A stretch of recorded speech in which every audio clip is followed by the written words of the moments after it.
hoy viene a Habla Humano una buena persona y además un buen amigo. Pablo Cambronero, que es abogado, policía, ha sido político, ha sido compañero diputado y ahora ha dado en un vicio que es escribir libros. Y ahora le voy a preguntar sobre ese vicio de escribir libros, sobre ese vicio de haber sido político y sobre ese honor de haber sido policía y cómo todo eso ha cuajado en dos libros que nos va a presentar, y quiero entender muy bien quién es la persona, el humano, que ha escrito esos libros y sobre todo por qué los ha escrito y para quién. Así que vamos ya en Habla Humano con el humano Pablo Cambronero.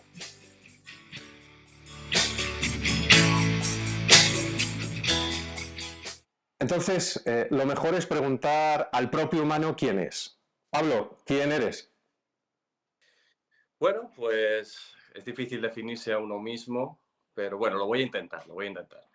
Pues Pablo Cambronero es una persona nacida en un pueblecito muy chiquitito de Cuenca, de una familia, vamos a decir, clase media, agricultores de toda la vida y educado de una manera bastante, vamos a decir así, correcta, ahora mismo viendo las educaciones que se están dando últimamente. Estudié Derecho por convicción, lo tenía muy claro desde muy jovencito, hice la carrera. Se me dio bastante bien y nunca he sido un estudiante especialmente bueno, pero la verdad que la carrera se me dio bastante bien. Y bueno, al terminar hice un máster de práctica jurídica y me puse a trabajar en un despacho jurídico. Bien. A partir de ahí, pues empezó lo que fue la carrera mía soñada dentro de la Policía Nacional. Aprobé la oposición bastante joven, con 24 años y tras un año de trabajo en un despacho. Y empecé a trabajar en la policía, primero en Valencia, después en Murcia, después en Sevilla, después en Madrid y volví a Sevilla. Y en Sevilla sigo destinado. Entre medias han pasado muchas cosas en esos 15 años de carrera profesional, sobre todo lo que ha sido mi vis política, vamos a decirlo así, o mis intereses políticos, que siempre los he tenido, y también Ajá. literarios, y mezclados un O poquito. sea, cuando caíste en el vicio, ¿no? Ahí, Caíste en los vicios. La política son varios vicios en uno. Bueno, tú me has para... conocer al propietario de esta entrevista, vamos a decirlo así. Efectivamente, para que todo el mundo lo sepa, Pablo Cambronero y yo nos conocimos en la 13ª legislatura y luego coincidimos en la 13ª y en la 14ª. De hecho, además, literalmente coincidimos, yo creo que el primer día o la apertura solemne de las Cortes, y ya nos sentamos juntos a través de un común amigo, Fran Carrillo. A Correcto. ambos os he perdonado vuestra pertenencia a Ciudadanos, pero y sin embargo seguimos siendo amigos. Oye, un policía, perdón, un chaval de pueblo, vamos a decirlo, ¿no? Es un poco el resumen. Yo sé además de ello, ¿eh? Que gracias a estudios, pues oye, acaba siendo policía, sirviendo a España en un puesto, luego sirviendo en otro, y luego vuelves a ser policía, cosa que yo creo que es de lo más notable de lo que has contado. Es, a mí no hay cosa que más me enriquezca que es ver a gente que ha podido estar en la política y que vuelve, que volvemos a lo que era nuestro estado natural anterior a la política. Y eso es raro y hay que reconocértelo. Y además, especialmente cuando vuelves a la policía. Pero no solo vuelves a la policía, sino que caes en otro vicio, que es el de escribir, que eso ya sabes que acaba fatal. Está el vicio de leer novelas de caballería, que ya sabes cómo acaban, ¿verdad? Y está el de escribir libros. Pues sí, me podía haber dado por Además dos, ahora hablamos a eso. me podía haber dado por el alpinismo, don Víctor, pero no, me dio por escribir. A ver, me ha dado por escribir desde que tengo 7 años. Sí, Tengo escritos desde que tengo 7 años.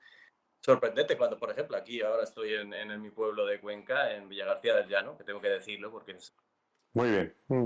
Y veo mis escritos con 7 años y me sorprende la, la vis política que ya tenía yo con 7 años, la verdad. Es Sí. una cosa sorprendente. Era Ostras, ya pequeñito. oye, dos libros, dos. ¿Tienen la misma tesis o hablas de cosas distintas? Es decir, ¿te ha dado por escribir de una cosa primero y luego de otra? Cuéntame un poco la génesis, porque los has parido prácticamente al mismo tiempo, los dos.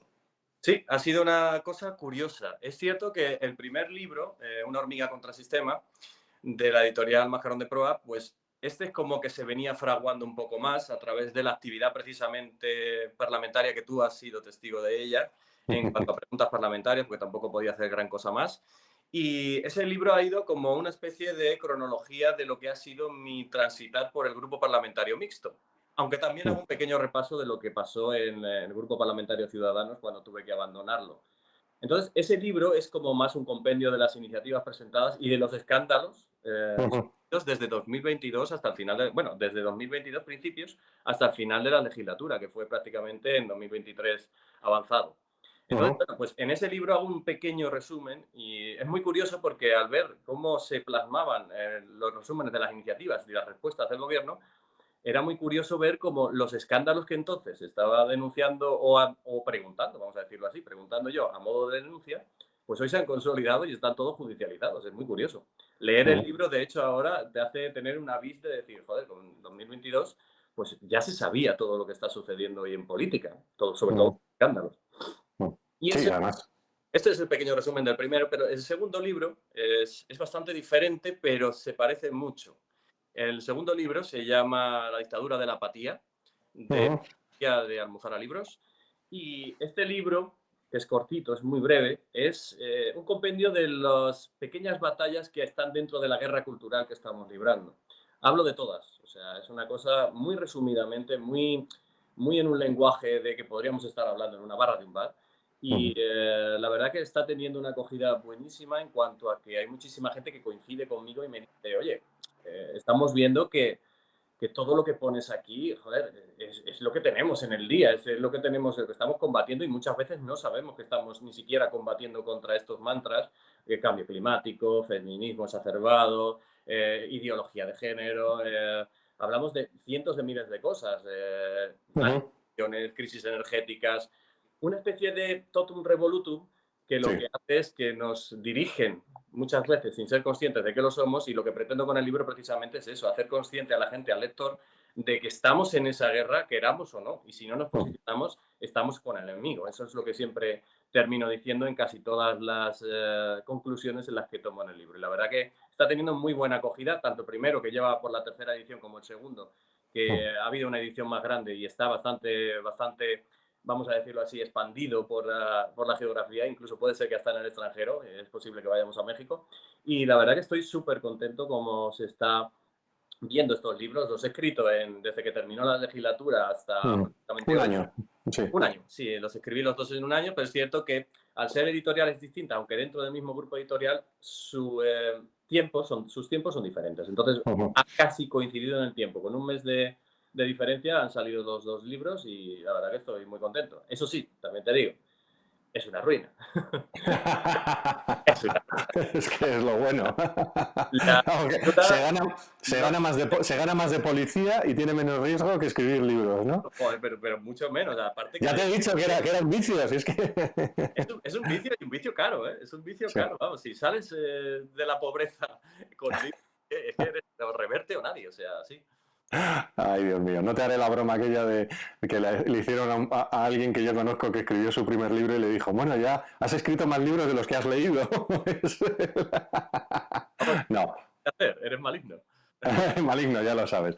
Bueno, aquí, como verán ustedes, hay muy buen rollo, muy buena relación, porque hemos sido vecinos de escaño, con una ventaja, que éramos vecinos, yo estaba detrás de él, con lo cual le veía continuamente, lo recolocamos, eso se puede, hasta ahí podemos leer, salvo que tú quieras contar algo mejor, digamos que lo recolocamos y medio acogimos y me lo pusieron al ladito, entonces ha sido mi compañero de colleja en el escaño, además, cada vez para entrar y salir en el sitio estrecho del gallinero.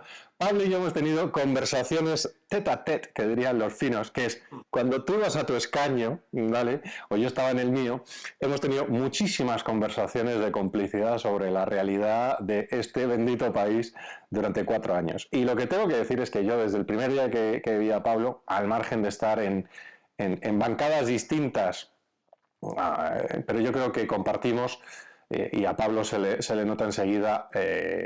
Yo tengo un respeto enorme por las personas que con cierta edad ya ves venir. Como digo yo, necesito las gafas para ver de cerca, pero de lejos veo venir un gilipollas con enorme precisión. Y a Pablo, no, de lejos y de cerca, no entra en esa categoría. Es muy buena gente y yo creo que es un tío de valores. Lo primero que hay que darle además es gracias por su servicio como policía y como siempre decimos, gracias por a ti y a todos tus compañeros por estar ahí para ir contra los malos y defendernos del mal. ¿Cuánto de tu vida de policía ha afectado a tu vida política, a tu vida de autor y ahora vuelta a la policía? ¿Cuánto de tu visión es la visión de un político, de un jurista o de policía? O de un padre, porque claro, somos un poco capas de cebolla, ¿no? Sí, no he mencionado que soy padre de dos niñas porque, bueno, creo que Uh-huh. ahora mismo, bueno, no digo que sea más secundario, pero digo que es más privado, vamos a dejarlo ahí. Ya, bueno, pero es importantísimo, nos define. Creo que es la base de todo, sinceramente. Pero bueno, a ver, primero y principal, tengo que decir que sí, he compartido muy buenos momentos con Víctor. Desde el minuto uno, sí, tienes el don de ver a un gilipollas venir, eso es cierto. Eso es, ¿Lo has visto? los has identificado con mucha nitidez delante de mis ojos. Entonces, la verdad que tienes un don. Tío. Y hemos pasado muy buenos momentos. Ha realizado mi actividad en cuanto al voto, lo cual me gusta, porque yo también lo he hecho contigo. Excepto también muchas veces de subterfugio o de escudo en el que todos nos, eh, vamos a decir así, todos nos situábamos detrás porque realmente cuando alguien llamaba la atención en el Congreso siempre era Víctor Sánchez del Real. Y todos los que estábamos alrededor teníamos carta libre para hacer lo que nos diera la gana, que a él le iban a llamar la atención. Entonces... Bueno, de hecho, ya sabes que me llamaron la atención, me llamaron al orden y entonces recibí la llamada en Nueva York. Oye, Víctor, ¿qué tal llama al orden? Y yo, pues estoy en Nueva York, ¿quién ha sido? No, pero esa explicación, o sea, ser diputado de Gallinero, como hemos sido tú y yo, tiene su interés, ¿no? Primero, porque te da la perspectiva. Hablemos de esa fase tuya. ¿Cómo has visto la política desde el nido del águila donde nos ha situado la circunstancia? Porque tú lo has vivido muy en lugar llamativo y exuberante, voy a llamar así el primer grupo en el que estuviste, y luego en los rincones, ¿no?, del grupo mixto. Sí, ¿Cómo lo has vivido, así la política? es muy curioso porque no te das cuenta, claro, tú recién aterrizas en el Congreso de los Diputados, todo es oro, todo es bonito, todo es pintura, todo es saturante a los sentidos, pero te das cuenta luego de cómo funciona el asunto, porque y sobre todo te das cuenta cuando abandonas un grupo parlamentario y sales de la dinámica normal, a decir así. Esto tiene que ver con tu primer libro, evidentemente. Evidentemente, sí, ahí está mi primer libro. Y claro, abandonas el grupo y ves cómo empiezan las dinámicas, cuando te ves solo, cuando intentas acceder a los servicios y a los derechos que tú tienes consolidados, dices, coño, espera, esto no está tan garantizado si estás fuera de un grupo parlamentario, si estás contra el sistema. Esto ya no está tan garantizado, ahora te toca la pelea y es una Ajá. pelea titánica, eso es una pelea brutal, tienes que estar tirando constantemente de los servicios jurídicos de la Cámara para que intentar siquiera realizar tu labor, que además está apagada mediáticamente, tanto por la Cámara como por los medios que están trabajando allí, que lo cual es muy curioso. Que luego, es cierto que luego tengo que agradecer a unos cuantos medios, todo hay que decirlo, que me dieron una repercusión que yo no esperaba en ningún sentido y que lograron que las preguntas parlamentarias fueran motivo de noticias diarias, lo cual fue, oye, pues inició una especie de trámite que se han seguido después y que ha acabado con escándalos terribles, como por ser los cientos de Ábalos, etcétera, etcétera, etcétera. Vamos. Tú hiciste una cosa muy inteligente, que fue digitalizar el proceso de escucha, ¿sabes? O sea, otros diputados. O sea, lo de los grupos parlamentarios es debate para otro día, lo de su existencia, no como punto de adscripción más o menos genérico, sino como punto de sumisión o de entrega. Cosa que tiene ventajas. Yo entiendo su funcionamiento y su necesidad en determinada fase, pero también desde un punto de vista geográfico, el ser diputado de provincias, como hemos tratado de ser algunos, o de provincia, o de temas, te limitan algunas cosas. Yo he sido un hombre muy libre, afortunadamente, en todo lo que he dicho y tú lo sabes, y lo que no podía yo decir, igual se lo soplábamos a algún diputado suelto que había por allí. Eso lo podemos confesar ahora. Estaba captando información, sí. Entonces, pero tú digitalizaste el proceso de escucha a la ciudadanía y eso, siendo un tío individual, fue una solución creativa para recibir un montón de inputs de gente normal, que tú, tras llevabas a una de las funciones parlamentarias, que es la de control parlamentario, que es a través de la pregunta, que es un arte y que nos lo hemos pasado muy bien a base de hacer preguntas cruzadas para lograr conseguir unos resultados. Sí, la verdad que la estrategia también ha tenido que ver también a medias, cuando me dejabas caer alguna información y yo Sí, registraba esa pregunta. sorpresa. Oye, Esa dinámica porque, claro, también había que tener en cuenta que yo estaba solo. claro. No tenía ningún tipo de ayuda. De hecho, no tuve despacho hasta 7 meses después de irme al mixto. Tampoco tuve una ayuda en cuanto a asistentes, a pesar de tener derecho a ello. Y hasta que llegó Carles Enrique, que la verdad que me ayudó mucho y bien, pues pasaron 7 meses en el dique seco. Y lo que se me ocurrió fue pues abrir un perfil de Twitter, Congreso Escucha lo llamé, y una página web. Y dije, bueno, pues vamos a intentar que la gente a través de las redes sociales pues intente enviarme cosas o tal.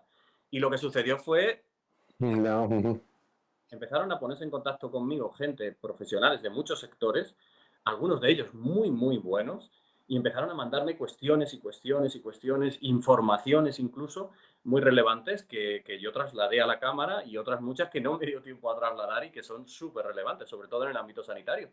También fue una pasada porque me encontré con un grupo que se llamaron a sí mismos las hormiguitas, pero ellos, y era un grupo de 15, 20 personas súper activas y luego en torno a 40, 50 que siempre mandaban a sus inputs y que hicimos una pequeña comunidad chiquitita en la que salían un montón de informaciones y muy buenas. La verdad que tuve muchísima suerte, todo hay que decirlo, porque tuvo relevancia. Podía haber salido mal, pero salió muy bien. Y tuve 2 años de, eso sí, de actividad frenética, de doy fe. reunión, de conocer gente interesantísima, de plantear cuestiones y de llevarlas un poquito más allá. Qué pena que no me dio tiempo a llegar al Parlamento Europeo porque estaba en proyectado que llegáramos hasta allí. Pero bueno, fue una etapa, la verdad que muy bonita, la recuerdo muy bonita, durilla porque hubo que trabajar bastante, pero muy contento, muy feliz con lo que sucedió en aquel momento. Eso sí, un diputado, o sea, teníamos la efectividad que teníamos. Pudimos en algunos temas como financiación de medicamentos, de lo cual estoy orgullosísimo, pero en otros asuntos pues no pudimos solventar nada, simplemente darle inputs a la sociedad para que conociera lo que estaba pasando o al pequeño sector de la sociedad que nos leía. Pues yo creo que tiempo muy bien utilizado y además eso lo refleja muy bien tu primer libro. Vamos al segundo. Me da la sensación de que el segundo nace de esta reflexión, de este tránsito, ¿no? O sea, aunque hayan salido más o menos al tiempo, ¿no? Me da la sensación de que que es más reflexivo, es más filosófico, bueno, no, filosófico, es más de ideas. Y que podemos estar, yo creo, al 90 y muchos por ciento de acuerdo tú y yo en las ideas después de tantas charlas, cafés y conversaciones. Resúmeme cuál es la tesis de ese libro, o sea, qué puñetas está pasando y que tu libro denuncia o muestra. Bien, tengo que decir que en ese libro hay muchas de las reflexiones que tú y yo hemos compartido. Desde luego, si tú le echas un vistacito en oblicuo, lo vas a ver claro, vas a decir, Todavía no lo he leído, ¿eh? Confieso que vengo sin contaminar. pues te digo que están ahí, esas reflexiones están ahí. ¿El libro qué pretende? Bueno, pues al final empecé a escribirlo, este libro, no como el primero, que tenía como muy marcado lo que iba a hacer y cómo lo quería hacer y cómo lo quería transmitir en ese libro. Y de hecho me costó publicarlo porque había que convencer a las editoriales para que publicaran esto que era tan acotado y que no lo conocía tanta gente como es la actividad parlamentaria, pues era más difícil. El segundo libro, sí, es un contenido no filosófico porque no entra en profundidades muy profundas, vamos a decirlo así, pero sí es descriptivo de lo que estamos viviendo. De hecho, yo lo planteo en primera persona porque yo mismo vivo esa situación y muchos de los lectores que ya me han dado su feedback me han dicho lo mismo. O sea, Pablo, que esto es fruto de reacción y cabreo y reflexión, ¿no? Sí, bueno, es reacción y cabreo, reflexión, sí, todo eso. A ver, reflexión porque, bueno, estamos viendo que estamos siendo dirigidos de una forma súper frustrante hacia unos derroteros extraños, los que además el absurdo impera campa a sus anchas, porque hablamos de que, bueno, ahora cada uno sea todo percibe como quiera, el super cambio climático primero era calentamiento global, después ha sido otra cosa, ahora el apocalipsis nos entra por otro sitio, por otro lado, Luego también analizo el ensayo que se hizo de docilidad patológica con la pandemia, en la que, bueno, todos sabemos Ujú. que tuvo en nuestras viviendas y salíamos a las 8 a aplaudir, lo cual es ciertamente llamativo. Sí, Es ¿no? cierto Y, que se... y salió la Gestapo que todo buen español lleva un gestapillo dentro, ¿no? Exacto, nos convertimos en nuestros propios carceleros.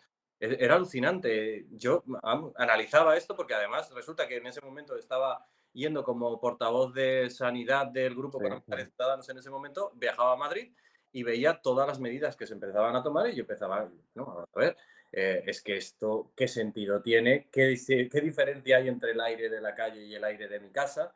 No, no puedo hermetizar mi vida. Era todo muy absurdo, pero no se analizaba el absurdo de la situación porque el apocalipsis nos inundaba y de repente pues, se dieron cuenta de que ese ensayo funcionó y de que la docilidad en la sociedad es patológica. Y con Ujú, esto, con esos visos, con esos mimbres, pues se está empezando a hacer política de una forma criminal, salvaje. ujú, Pues eso es lo que expongo con nitidez, creo que en el libro. Los lectores que lo han leído me lo han dicho ya, que lo expongo con mucha nitidez, que es muy atinado todo lo que digo en ese sentido y que, bueno, se están autoanalizando. Mi objetivo es que la gente se autoanalice y que autoanalice su comportamiento y que vea ujú, si está justificado o si está realmente siendo dirigido hacia un absurdo que está imperando en la sociedad. Ese es el pero, objetivo, que la gente reflexione, que la gente lea el libro y pueda reaccionar y que se sitúen al frente de la batalla cultural, claro que sí, ¿por qué no? vale. ¿Y cómo maridas, cómo enganchas esto con el hecho de ser policía? A ver, como me voy a meter en un territorio complejo, yo sé que tú eres muy discreto a este respecto, pero claro, algunos han definido ese estado que vivimos como un estado policial, ¿no? Fue un estado fundamentalmente político.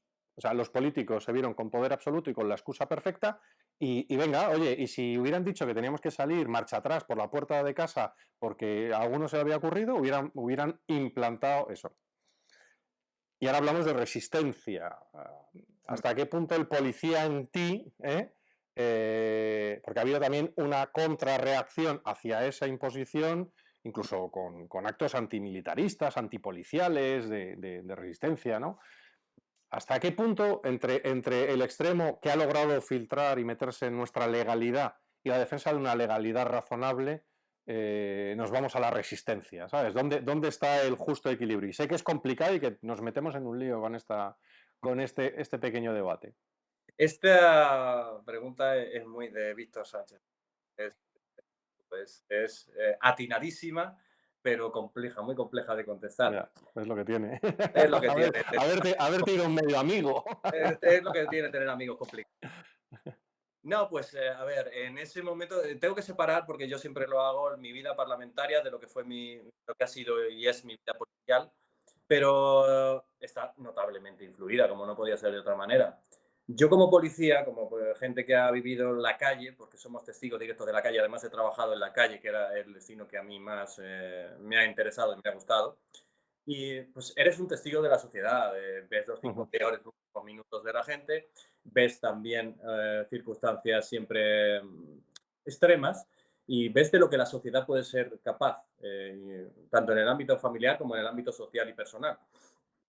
Y claro, esto está notablemente influido por la situación que viví en aquel momento, porque dije, bueno, policialmente, al policía no se le pide pensar mucho porque tiene que ejecutar unas órdenes, pero claro, es que los propios compañeros veían que las órdenes eran absurdas. Y yo claro, en ese momento yo era político, vamos a decirlo así, pero policial también estaba ahí porque digo, ¿cómo? Es muy difícil hacer cumplir unas normas tan absurdas y unas normas que ves que además no tienen sentido y que encima unas normas que van en contra de tu propio trabajo, porque al mismo tiempo, si tú te crees esas normas, tú te estás jugando la vida estando en la calle y estando en determinadas circunstancias, siendo el controlador de la sociedad.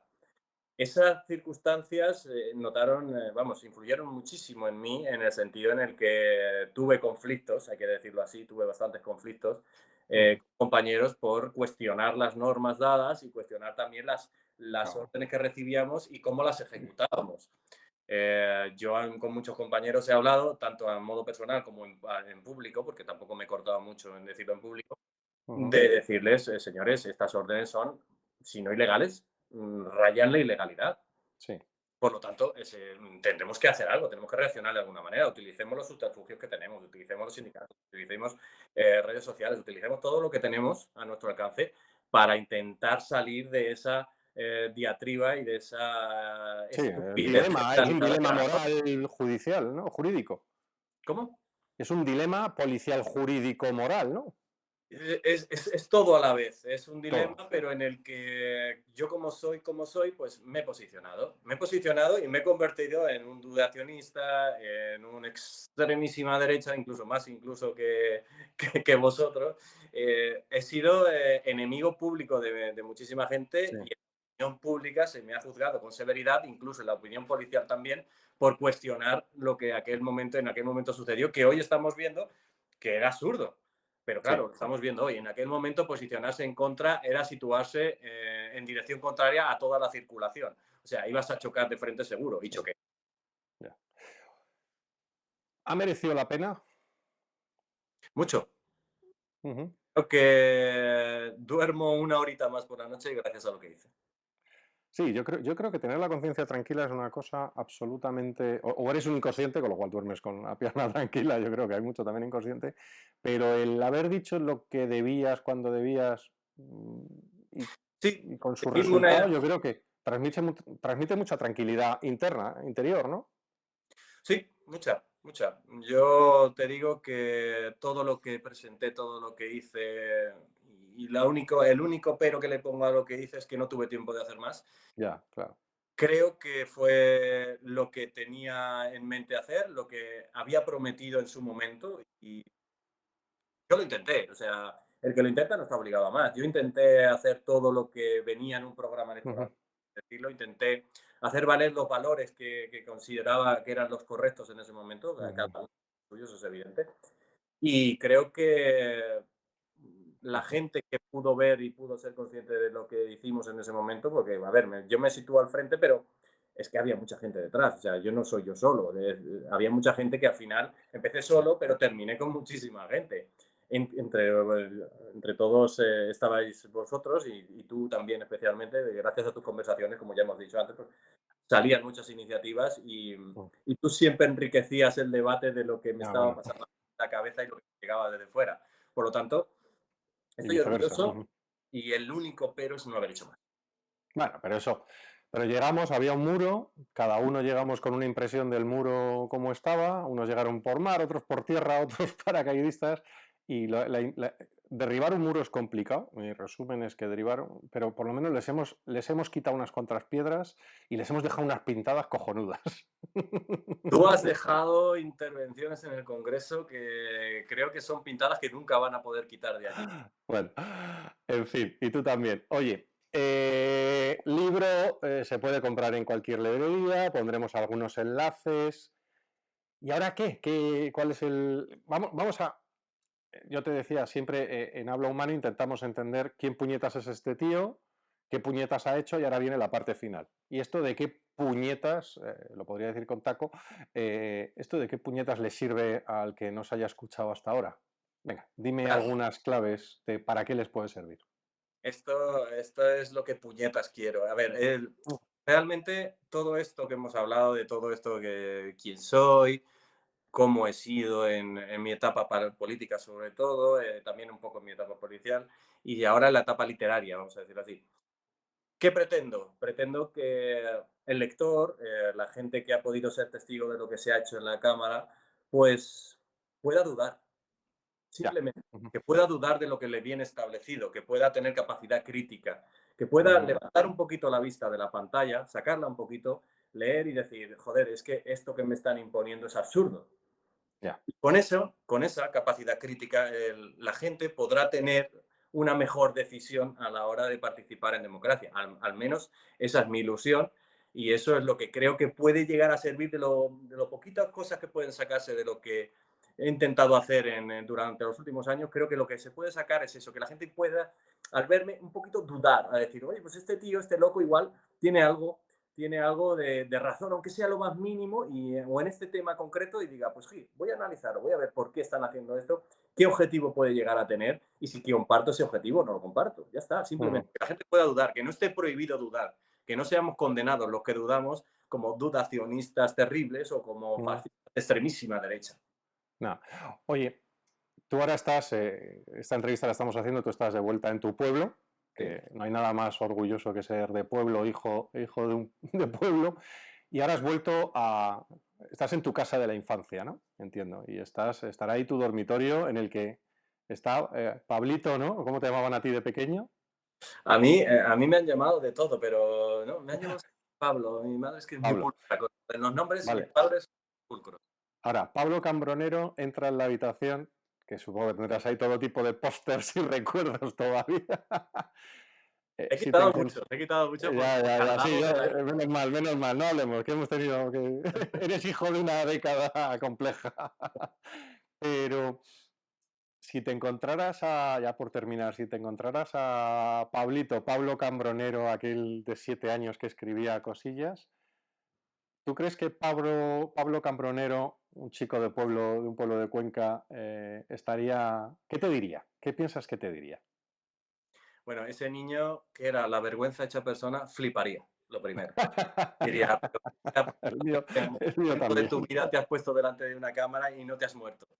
Eso es lo primero que diría. Y lo segundo, y con arreglo, y además a lo que te he mencionado de mis escritos de chico, de pequeñito, yo creo que diría, joder, qué claro lo tenía, qué claro lo tienes y qué bien lo has transmitido después, que es que es clavado a lo que más o menos estamos haciendo ahora. Entonces, creo que, bueno, quizá hubiera tomado otras decisiones en lo personal, pero Sí. creo que estaría orgulloso, creo que sí. Si hablas con él, dile que compre acciones de Apple, que no, si pudieras hablar, pero ¿cuál sería? Y ahora, eso es lo que él te ha dicho a ti. ¿Y tú qué le dirías a aquel Pablo? Básicamente la pregunta te la podría hacer también de, ¿y tú qué le dices a tus hijas, no? ¿Qué le decimos a nuestros Bueno, hijos? ¿Cuál es el final de esta claro, entrevista? que El humano que le dice a otros humanos. es lo que intento transmitirle a mis hijas, que duden, que duden, que lean, que se formen, que, que sigan por el camino que yo seguí un poquito, quizá incluso que se formen un poquito más, ¿por qué no?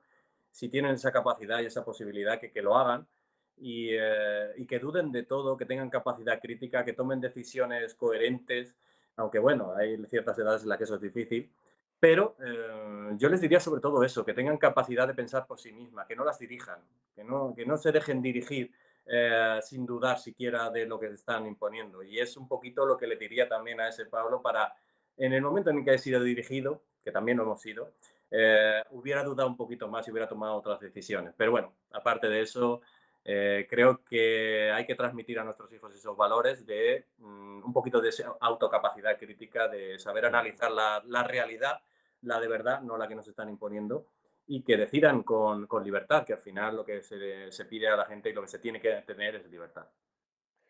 Pues no creo que haya un mejor final. Pablo Cambronero, muchísimas gracias por tus 2 libros, por tu servicio como policía y también como político, y gracias al humano por estar ahí y por alzar la voz. Bueno, pues yo podría decir gracias exactamente a usted, don Víctor Sánchez de Real, por todo lo que ha hecho en la Cámara y fuera de la Cámara y lo que le queda por hacer, que no es poco. Aquí seguiremos dando batallas. Un abrazo, Pablo. Un abrazo enorme.